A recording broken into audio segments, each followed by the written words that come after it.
Eu estava pensando aqui a respeito desse boom que deu a doutrina da perseverança dos santos. Os pentecostais e os arminianos dizem que a salvação pode ser perdida, né? Se, se isso fosse verdade, se desse para perder a salvação, o ato de mentir seria claramente um sinal de que você perdeu a salvação. Porque o pai da mentira é o diabo. Jesus fala isso de forma bem clara, né? Quem mente, ou quem mente propositalmente, digamos assim, está demonstrando ser filho do próprio diabo. Se isso for verdade, se Jesus estava falando a verdade, se a salvação se perde, esse monte de teólogo que fala contra aquilo que a gente ensina, que distorce propositalmente o que a gente ensina, eles claramente perderam a sua salvação, porque eles vivem da mentira. Então, olha, seja bem-vindo ao Teologia Atra e Teologia para a Vida. A gente vai entender hoje o que é a doutrina da perseverança dos santos, o que ela não é e como a Bíblia ensina a doutrina da perseverança dos santos. Você vai entender de fato o que a gente ensina para não ser enganado por esses caras que se dizem teólogos, mas mentem mais do que o próprio diabo. Tá? Você vai ficar preparado para entender o que é isso hoje. Antes eu quero trazer uma definição bem curta da doutrina para você entender de cara o que ela é. A perseverança dos santos é a doutrina de que a salvação do povo de Deus é eterna, porque ela é sustentada pelo próprio Deus e não pelo povo, não pelo seu esforço.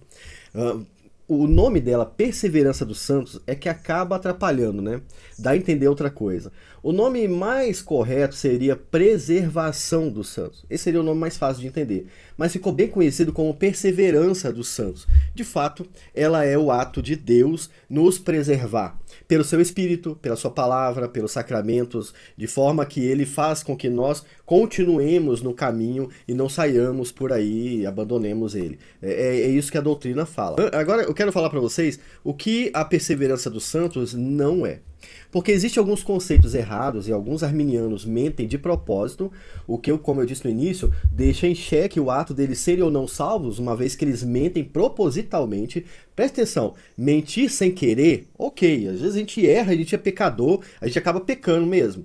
Mentir propositalmente é um sinal de que esta pessoa não é salva. É um sinal de que o Espírito Santo não está nela ainda. Por isso ela prefere mentir do que falar a verdade.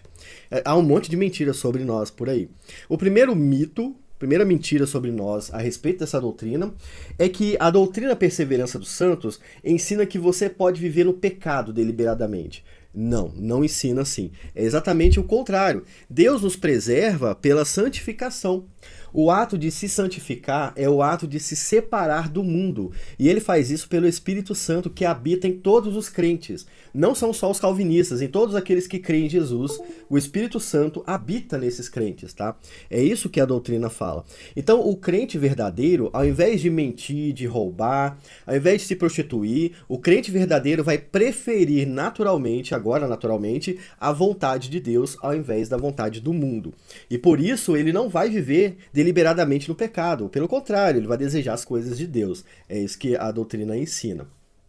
A segunda coisa é que o crente ele é preservado sem o esforço e a responsabilidade do crente. O ato final é de Deus, mas ele faz isso produzindo em nós esse senso de justiça, esse senso de responsabilidade. De forma que você, que é crente, não fica parado esperando o vento passar. Você está agindo, você está vivendo a vontade dele. Então você é responsável pelo que faz quando você peca contra Deus. Você é responsável por isso. Então ela não tira a sua responsabilidade. Não, ela não tira. Ela só demonstra que você pratica boas obras porque Deus pratica em você, porque ele faz com que você consiga fazer essas boas obras e você peca quando não faz essas boas obras. Por isso somos levados ao arrependimento também, né? É outro ponto que a gente poderia tratar aqui.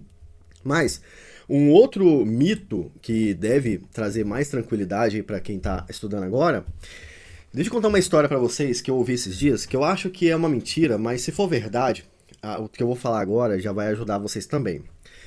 Os arminianos, alguns, não são todos, alguns arminianos falam que um certo rapaz, que é desconhecido, ninguém sabe quem é esse rapaz, um certo rapaz, ele estava pensando em se suir porque ele não sabia se ele era salvo ou não.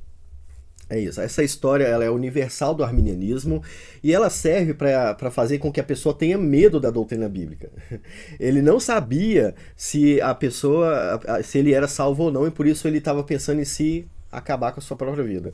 Entende? Essa é mais uma das mentiras. Mas se você estiver passando por isso agora, eu espero que Deus leve esse vídeo até você. Se você estiver passando por isso agora, saiba que qualquer desvio não significa uma perda da salvação. Não é porque você pecou que você perdeu a sua salvação. A doutrina reconhece que nós caímos porque somos humanos. Nós somos pecadores. Nenhum de vocês e de mim, eu não sou perfeito. Então ela reconhece que o ser humano pode cair em tentação. Inclusive, alguns textos vão falar que ela pode cair em tentação em longos prazos, períodos ou em curtos períodos. Ou seja, um eleito de Deus, salvo pela graça de Deus, pode estar vivendo agora na prostituição. E ele vai ser resgatado por Deus em algum momento. Entende? Ele vai ser transformado. Ou essa pessoa pode ter sido um pastor e caiu. Virou, sei lá, um bandido, alguma coisa assim, mas ele não deixou de ser eleito de Deus. Em algum momento Deus vai resgatar ele de novo. Faz parte da história dele passar por isso, e ele vai passar por isso. Então você que está em pecado, você que está se achando aí o cara mais sujo do mundo, saiba que você não perde a sua salvação por ter pecado. Né, porque Deus mesmo vai te levar ao arrependimento. E o fato de você estar preocupado com isso já demonstra que você tem alguma coisa diferente. Esse diferencial é o Espírito Santo que está agindo dentro de você e te falando, se arrepende dos seus pecados, se arrepende dos seus pecados, é Deus falando. Então não é qualquer tipo de pecado que já te torna um morto de novo, né? Não é assim que funciona. Deus, ele faz você perseverar. E vou falar sobre isso. Mas antes de passar aqui pro que eu tenho para mostrar para vocês, eu quero ler para vocês um pedaço do Turretini, do livro do Turretini, que é o Compêndio de Teologia Apologética. Ele vai falar sobre isso no livro 2, lá na página 711 em diante. Eu não vou ler tudo, só alguns trechos aqui para você entender um pouco de como isso era tratado lá no século XVII, e como os reformados tratavam isso aqui antigamente, tá? Ele vai trazer isso aqui em formato de pergunta, né? A 16ª pergunta. A perseverança da fé. Tá aqui na tela, para quem não tá olhando, tá na tela. Se o crente genuíno pode mesmo, total e finalmente decair da fé, negamos isso contra os romanistas, os socinianos, os remonstrantes e outros que favorecem a crença na apostasia dos santos. A questão concernente à perseverança é movida por nós contra os antigos e os novos pelagianos e os semi-pelagianos, os quais concordam em fazer-lhe oposição e negá-la. Tais são os romanistas, os socinianos, os anabatistas e os remonstrantes que, neste ponto, afastam-se da doutrina ortodoxa e foram condenados pelo Sínodo de Dort, no artigo 5º. Então, se você quer saber mais sobre isso, Sínodo de Dort, Cânones de Dort, artigo 5, tá? A questão não diz respeito à possibilidade da queda da parte do homem e num sentido dividido, pois ninguém nega que os crentes considerados em si mesmo, quanto à mutabilidade e fraqueza da sua natureza, não só podem fracassar, mas não poderiam não deixar de fracassar se entregues a si próprios, especialmente na confrontação com as tentações de Satanás e do mundo. O que ele está falando aqui? Nós não negamos que o crente vai cair, e ele cairia de vez se ele estivesse entregue a si mesmo, ou seja, se dependesse só dele, ele cairia de vez. Ninguém nega isso, tá? Mas a questão importante, ó, ele vai tratar no finalzinho, mas a questão diz respeito à possibilidade de fracasso da parte de Deus quanto ao seu propósito, no sentido composto e com respeito ao próprio fato.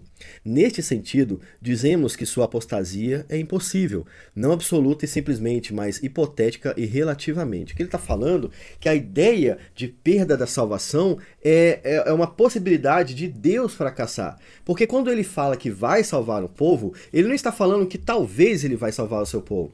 Ele não está falando que Jesus morreu para tentar salvar o seu povo, mas para definitivamente salvar o seu povo. E isso seria o mesmo que dizer que Deus fracassa em salvar o seu povo porque o seu povo não consegue se manter. É isso que seria isso a conclusão da doutrina.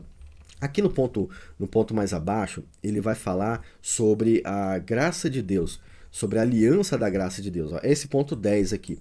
A natureza do pacto da graça é o que nos garante a salvação, segundo Turretini, eu concordo com ele, tá? Visto que a graça de Deus é firme e imutável e nunca pode ser anulada, já que está fundada unicamente na graça de Deus e não na obediência dos homens, as bênçãos dependentes da graça, dependentes dela, também devem ser perpétuas e imutáveis, tais como especialmente a fé, a justificação e a regeneração, que são os bens peculiares. Isto testifica Jeremias excelentemente na memorável profecia, lá no capítulo 31, versículo 32, no capítulo 33, versículo 32. Tá bom? Creio que seja isso, né?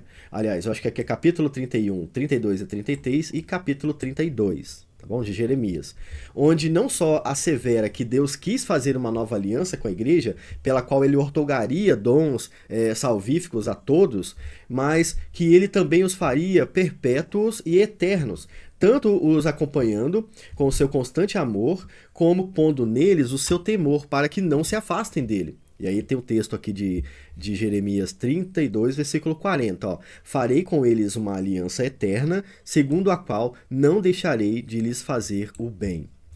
Diz ele no capítulo 32, versículo 40.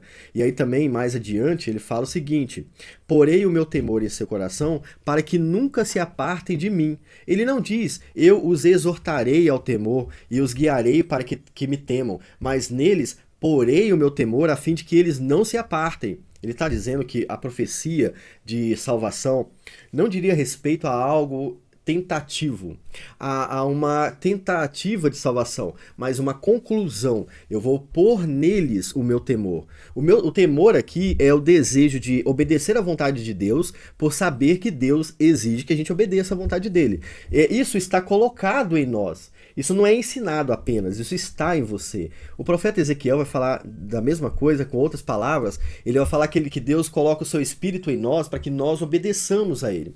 Esta é a maneira de Deus perseverar o seu povo. Entende? Isso é que é ensinado na teologia reformada. Nós perseveramos porque Deus colocou em nós o desejo de fazer a vontade dele. E só por isso é que a gente faz. Não é pelo seu livre-arbítrio que você faz a vontade de Deus, é porque ele colocou em você o desejo de fazer a vontade dele. Entende? É assim que a teologia reformada ensina, mas a Bíblia vai ensinar também a respeito disso. Eu vou trazer só um texto aqui para a gente falar sobre isso. Se vocês quiserem outros textos, me peçam aqui nos comentários que eu faço mais vídeos sobre esse tema, tá? Capítulo 8, Romanos fala da certeza da salvação. Ele começa a falar da certeza da salvação estabelecendo que ela está fundamentada na obra e na fé em Jesus Cristo. E ele escreve lá no início, ó, portanto, agora nenhuma condenação há para os que estão em Cristo Jesus, que não andam segundo a carne, mas segundo o Espírito. Dois princípios fundamentais. Aqueles que estão em Cristo Jesus não andam segundo a carne, mas no Espírito. Por quê?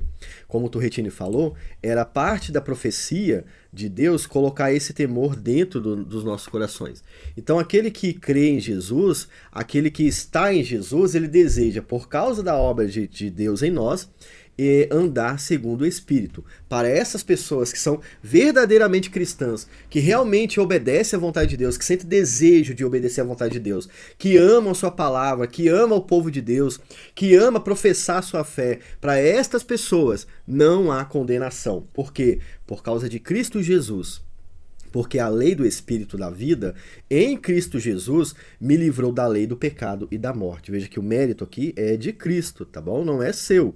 Porquanto, o que era impossível à lei, ou a obediência à lei, visto como estava enferma pela carne, Deus, enviando o seu Filho em semelhança de carne do pecado, pelo pecado, condenou o pecado na carne, para que a justiça da lei se cumprisse em nós, que não andamos segundo a carne, mas segundo o Espírito. Mais uma vez, refletindo aqui o sinal da salvação, que foi profetizado lá pelo profeta Ezequiel, Jeremias, Isaías também, que é Jeremias, tá? E lá embaixo, na nossa conclusão, Paulo conclui com uma pergunta, né? Que diremos, pois, a estas coisas? Se Deus é por nós, se fazendo tudo isso ele se coloca a favor do seu povo, quem será contra nós? Aquele que nem mesmo a seu próprio filho poupou, antes o entregou por todos nós, como nos não dará também com ele todas essas coisas? Veja bem, Paulo está falando aqui, se Deus já cumpriu o que ele queria para a nossa salvação, entregar o seu próprio filho, se ele já fez isso, por que ele nos abandonaria na metade do caminho? Entende? Quem tentará acusação contra os escolhidos de Deus? É Deus quem os justifica. Veja bem, não são os arminianos que me justificam. Não é o calvinista que te justifica. Não é o ato de alguém pregar contra a salvação que justifica aquela pessoa. É Deus quem nos justifica. Quem é que nos condena? Porque foi Cristo que morreu.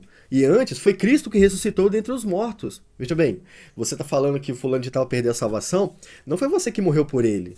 Não foi você, foi Jesus. Então, a certeza da sua salvação está no fato de Jesus já ter se sacrificado por vocês. Se ele já fez isso, quem pode te condenar? A não ser que ele volta lá e fala, me arrependi, não quero mais me sacrificar. Mas ele condenaria todas as pessoas, né? Então, quem é que nos condena se Jesus já fez isso por nós?